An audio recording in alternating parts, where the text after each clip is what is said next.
ये तो भगवान का ही घर है। तो हम लोग जो इस्कॉन वाले हैं, हम लोग भगवान को पंचरात्रिक विधि से भगवान का पूजा अर्चन करते हैं। तो इसमें इस्कॉन जो सुबह से शाम तक भगवान की 7 आरती होती है। सुबह ठीक 4:30 बजे अर्ली इन द मॉर्निंग भगवान की मंगल आरती होती है 4:30 से 5। पट बंद हो जाती है भगवान की। 5 से 5 तुलसी जी की आरती होती है। फिर 7:15 बजे फिर आरती होती है, उसको दर्शन आरती बोलते हैं। 7:15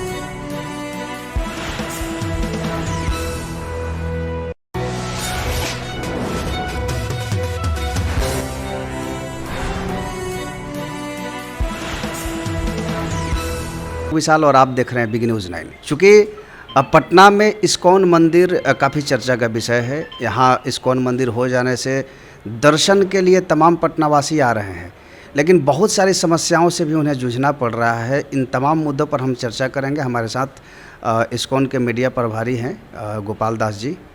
इनसे हम बात करेंगे और समझेंगे कि क्या है गाइडलाइन, किस गाइडलाइन के तहत आएँ कि आपको वापस नहीं जाना पड़े। बहुत बहुत स्वागत है सर।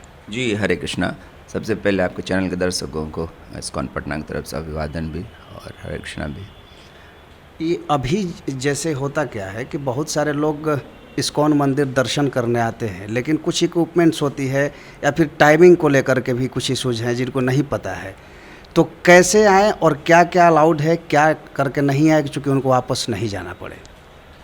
देखिए, सबसे पहले तो ये मंदिर है और ये आध्यात्मिक जगह है।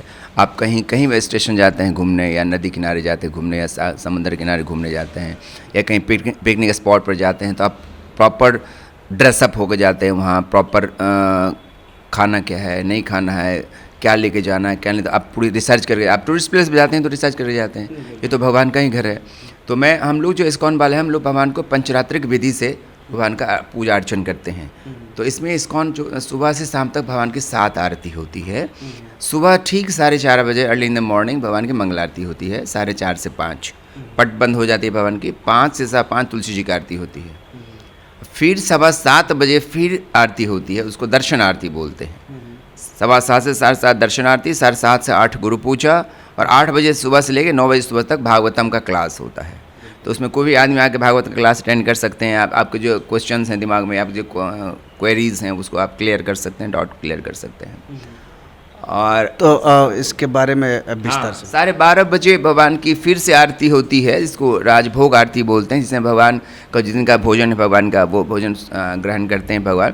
और फिर 12:30 से 1 भगवान की राजभोग आरती होती है। 1 बजे भगवान के पट बंद हो जाता है। 1 बजे भगवान शयन में चले जाते हैं। 1 बजे दिन से लेकर 4:30 बजे दिन तक मंदिर का पट बंद रहता है। ठीक 4:30 बजे भगवान का पट खुलता है, भगवान की आरती होती है, उसको उत्थान आरती बोलते हैं। उस समय भगवान का अलग आरती का अलग अलग मेन्यू भी है। तो उस आरती में भगवान मेन्यू है भगवान का, वो सीजनल फ्रूट्स लेते हैं। फिर शाम में संध्या 6:30 बजे भगवान की संध्या आरती होती है। और फिर भगवान की शयन आरती जो होती है, जो अंतिम आरती होती है उस दिन का, वो 8:30 बजे रात में होता है। और 8:30 से 9 आरती होकर 9 बजे पट बंद हो जाता है। तो मुख्य है कि 1 बजे दिन से 4:30 बजे दिन तक पट बंद रहता है। ये मुख्य ये है बातें। और यहाँ लोगों को प्रॉपर ड्रेस में ही आना चाहिए। मैंने देखा है बहुत लोग हाफ पैंट में आ जा रहे हैं, बहुत लोग कम कपड़े में आ जा रहे हैं। तो वो हमारे संस्कृति के खिलाफ, क्योंकि हम संस्कृति केंद्र में आ रहे हैं। मंदिर सांस्कृतिक केंद्र भी हमारा है। तो संस्कृति का हम लोगों से अपेक्षा भी यही करेंगे कि हम सभी जो हमारा भारतीय ड्रेस है, या जो आपको इजी फील हो और वल्गर ना लगे, जहाँ आप जो चीज़ पहन के आप दूसरे जगह नहीं जा सकते हैं, वो यहाँ आ रहे हैं यहाँ पहन के, तो उस पर हमारा ज़रूर सलाह रहेगा लोगों से कि हम अपनी संस्कृति की रक्षा करें, अपने संस्कृति की भी रक्षा करें, संस्कृति की भी रक्षा करें। तो वो है। और दूसरा बात कि यहाँ जो गैजेट्स है, बड़े गैजेट्स, वो थोड़ा सा हम लोग सिक्योरिटी ख्याल से रोकते हैं। उसको सर्च करने के बाद ही उसको एंट्री होती है। और अंदर में ही हम लोग को, आपको बाहर से कुछ लाने की ज़रूरत नहीं। प्रसाद मेरे अंदर में ही मथुरा का पेड़ा, वृंदावन के लड्डू, भगवान के फूल, भगवान का माला, भगवान का गजला, सब कुछ यहीं अंतर ही होता है। तो इसलिए कहीं से बाहर से हम लोग इसे प्रेफर भी नहीं करते, लाने की कोई आवश्यकता भी नहीं है। क्योंकि जिस शुद्धता से इस्कॉन बनाती है भगवान का प्रसाद, हमारे जो भक्त होते हैं, वैष्णव होता है, जिनका चित्त शुद्ध होता है, वो चित्त शुद्ध से, शुद्ध मन से बनाते हैं भगवान का प्रसाद, वो भगवान ग्रहण करते हैं। तो इसलिए हम लोगों से ये भी कहेंगे, हम ये नहीं कहते कि नहीं बाहर से नहीं लेंगे आपका, लेकिन हमारे अंदर ही भगवान का मतलब स्वच्छ और भगवान का निष्ठापूर्वक बनाया जाता है भगवान का प्रसाद। तो प्रसाद ले और भगवान को प्रसाद अर्पित करें। प्रसाद इस भगवान ने कहा है गीता में कि पत्रम पुष्पम फलम तो भगवान ने किसी चीज़ के लिए इंडिकेट नहीं किया है कि मुझे रसगुल्ला दो या लड्डू दो, ऐसा उन्होंने इंडिकेट नहीं किया। उन्होंने खुद ही कहा कि पत्रम पुष्पम फलम तो पत्र पुष्प फूल की बात उन्होंने कहा है भगवान ने। तो अगर लोग ले सकते हैं तो ले लें, यहाँ से लें और दर्शन आए। हमारे जो पुजारी हैं, बजाबता पुजारी ड्यूटी पे होते हैं, हमारा शिफ्ट वाइज ड्यूटी होते हैं हमारे पुजारी को। वो जो लोग आएंगे वो भगवान को उनको देंगे, भगवान को वो ऑफ़र करेंगे, फिर भगवान को प्रसाद वापस करेंगे जो भक्त को, फिर वो भगवान का आशीर्वाद देंगे, फिर वो जाएंगे। ये शेड्यूल हमारा है। अभी कल जो यहाँ पे समारोह था जैसे 35 देशों के लोग आए हुए थे, तो उसके बारे में कुछ बताएं। हाँ, अरे अपनी गाड़ी जिस घर से आएगा उसी घर पर ना, और कहाँ यू टर्न लेके आ रहे हैं वो लोग। तो जो कल समारोह हुआ था 18 तारीख को, तो उसमें क्या चीज़ें हुई और किस लिए वो महत्व रखता है? तो कल जो समारोह था वो दीक्षा समारोह है। आध्यात्मिक जीवन में दीक्षा को पुनर्जन्म कहा गया है। अगर आपकी दीक्षा होती है, आध्यात्मिक जगत में आपकी दीक्षा होती है, तो वो आपको भौतिक जगत के अलावा आपका पुनर्जन्म होता है जब आपकी दीक्षा होती है, क्योंकि उसके बाद आपके जो गुरु महाराज हैं वही आपको सब कुछ हो जाते हैं, माता पिता सब हो जाते हैं आपके वो। तो ये बहुत ही महत्वपूर्ण है किसी की भी आध्यात्मिक जीवन का संवर्धन के लिए और उसके आगे आध्यात्मिक जीवन में आगे बढ़ने के लिए। तो वो दीक्षा समारोह था जिसमें देश विदेश से, विश्व के 32 देशों से देश विदेश के भक्त आए हुए हैं। 150 उसको हम लोग सफारी डिवोटी बोलते हैं। सफारी डिवोटी आए हुए हैं जो हमारे ही गेस्ट हाउस में ठहरे हुए हैं इस्कॉन के अंदर में ही। उनका दीक्षा समारोह था, मतलब 62 लोगों का दीक्षा समारोह था, जिसमें 3 चरण की दीक्षा दी गई। एक तो पहले शेल्टर लेते हैं आप, सबसे पहले गुरु आश्रय लेंगे, उसके बाद आपका हरिनाम दीक्षा होगी, उसके बाद सेकंड इनिशिएशन होगा। तो अभी कल हमारे यहाँ 2 दीक्षा हुई, हरिनाम और 3 दीक्षा हुई, हरिनाम दीक्षा हुई, उसके एडवांस दीक्षा हुई और जो शरणागत होते हैं तो वो दीक्षा 3 दीक्षा हुई। ये और काफ़ी उत्सुक थे लोग, काफ़ी लोग इंतजार कर रहे थे कि हमारे जो हिज हॉलीनेस जयपताका स्वामी महाराज हैं और प्रभुपाद जो हमारे इस्कॉन का फाउंडर आचार्य शीला प्रभुपाद, ये उनके शिष्य हैं।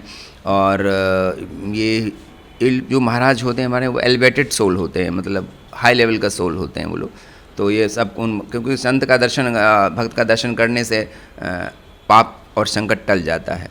और महाराज ने स्वयं महाराज लेक्चर भी दिया, कीर्तन भी किया, और फिर जो देश विदेश से, जाम्बिया से, साउथ अफ्रीका से, जर्मनी से और इंग्लैंड से, अमेरिका से, रशिया से जो लगाए हुए, तो लोगों ने अपना सांस्कृतिक कार्यक्रम में प्रस्तुत किया। काफ़ी सुमधुर कीर्तन और काफ़ी सुंदर से नाटक भी उन्होंने। और किसी तरह की उनका सुविधा होती है तो उसके लिए हमने इन्फॉर्मेशन सेंटर खोला हुआ है।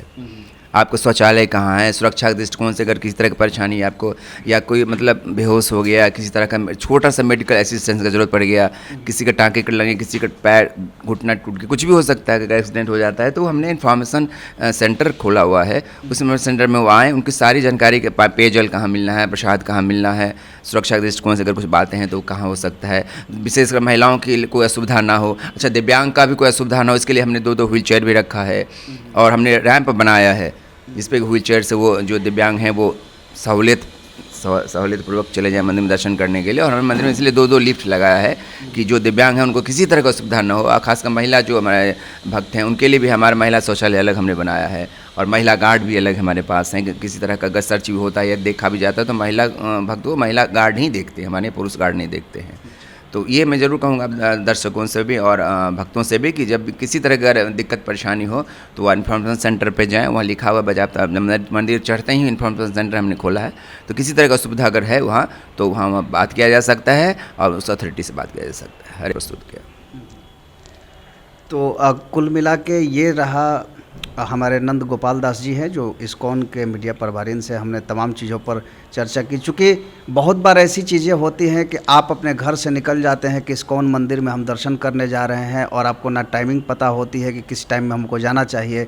आने के बाद गेट बंद होता है, भगवान शयन में होते हैं, उस वक्त में आप जब आते हैं तो आपको लंबा इंतज़ार करना पड़ता है। तो पहले से चीज़ों को जान ले कि क्या है गाइडलाइन, कैसा है, किन वस्त्रों में आपको जाना चाहिए और किस तरह की यहाँ की विधि व्यवस्था, ये तमाम चीज़ों को जब आप जान लेंगे तो आपके लिए सहूलियत होगी। तो ये तमाम चीज़ें उन पटना वासियों के लिए है जो लगातार आते हैं और उन्हें दर्शन नहीं हो पाते हैं, लंबा इंतज़ार किया जाता है। तो ऐसे तमाम खबरों को हम लेकर के आते रहेंगे। बने रहिए बिग न्यूज़ 9 के साथ।